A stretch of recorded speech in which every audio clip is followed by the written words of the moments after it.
ከ37 እስከ 42 በመቶ የሚደርስ የቀንጨራ ህጻናት ይወለዳሉ። ከሚወለዱት 100 ህጻናት ውስጥ ከ37 እስከ 42 በመቶ ወይንም በአማካይ 37 በመቶ የሚሆኑት ቀንጨራው ነው ይወለዳሉ። ይሄ በህብረተሰብ ጤና ላይ ከፍተኛ ተጽዕኖ አለው። ሀብታም ቤትም ቀንጨራ ሊወለድ ይችላል።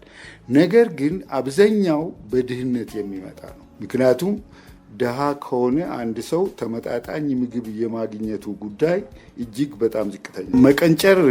መቀንጨር ሲባል አንድ ሰው ለእድሜው የማይገባ ቁመት ሲኖረው ነው። በጣም አጭር ክብደቱም ትንሽ ሲሆን ነው።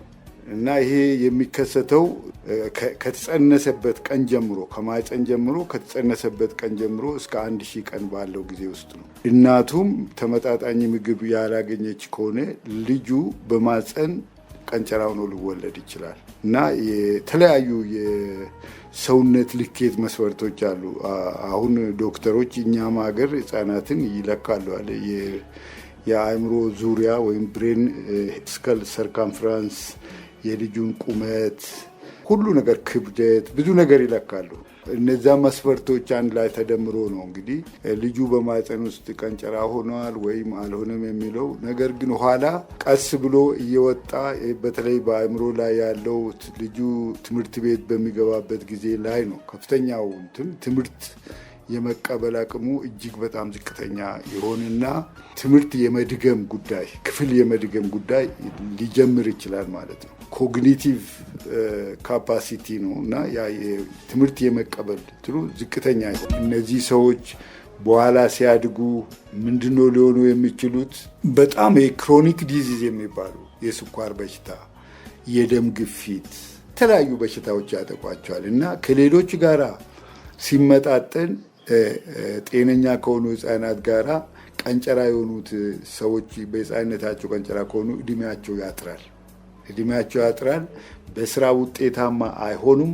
በስራ ቦታ እጅግ በጣም አስቸጋሪ ነው የሚሆኑት። እነዚህን ሰዎች ለመምራትም በጣም ከባድ ነው። ለመምራት ራሱ ከባድ ነው። ብዙ ታሪካዊ ማረጋገጫዎች አሉ። ለዚህ ጥናቶች አሉ።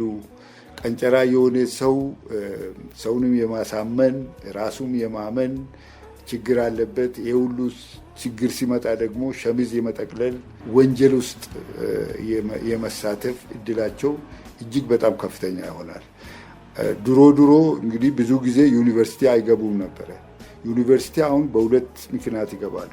አንደኛው እጅግ በጣም ሰፖርት ከተደረገላቸው ሊገቡ ይችላሉ። ሁለተኛው ደግሞ የትምህርት አሰጣጡ በጣም የደከመ ሆኖ የፈተና አሰጣጡ ፖረስ የሆነ እንደ ሰፊ ወንፊት ማለት ነው ወደ ላይ ያሳልፋቸዋል። በሚያልፉበት ጊዜ በዩኒቨርሲቲ ውስጥ ከተመረቁ እንግዲህ ቢሮ የመያዝ የተለያየ ስራ የመያዝ እድል ያጋጥማቸዋል። እነዚህ በቢሮ ውስጥ ከፍተኛ ቀውጢ ነውጥ የሚያስነሱ ሰዎች ነው። አብዛኛውን ጊዜ ግን የጉልበት ሰራተኞች ይሆናሉ ብዙዎቹ። ነገር ግን ልናውቅ የሚገባን የጉልበት ሰራተኞች ሁሉ ቀንጨራ ናቸው ማለት አንችልም። ምክንያቱም በጊዜ በቦታና በሁኔታዎች ችግር ምክንያት በጣም ጎበዝ የሆኑ ልጆች በመንገድ ላይ ቀርተዋል፣ የቀን ሰራተኛ ሆነዋል። ሁኔታው ሳይፈቅድላቸው ቀርቶ ብዙ ችግሮች አሉ። የመማር እድል ሳያጋጥማቸው ቀርቶ ቀን ሰራተኛ የሆኑ ኢንቴሊጀንት የሆኑ ሳይንቲስቶች ሊኖሩ ይችላሉ፣ አናውቅም። ምክንያቱም እድሉ ጊዜ ቦታና ሁኔታ ካልፈቀደልህ መማር አትችልም። ያ ብዙ ብክነት ይኖራል ማለት ነው።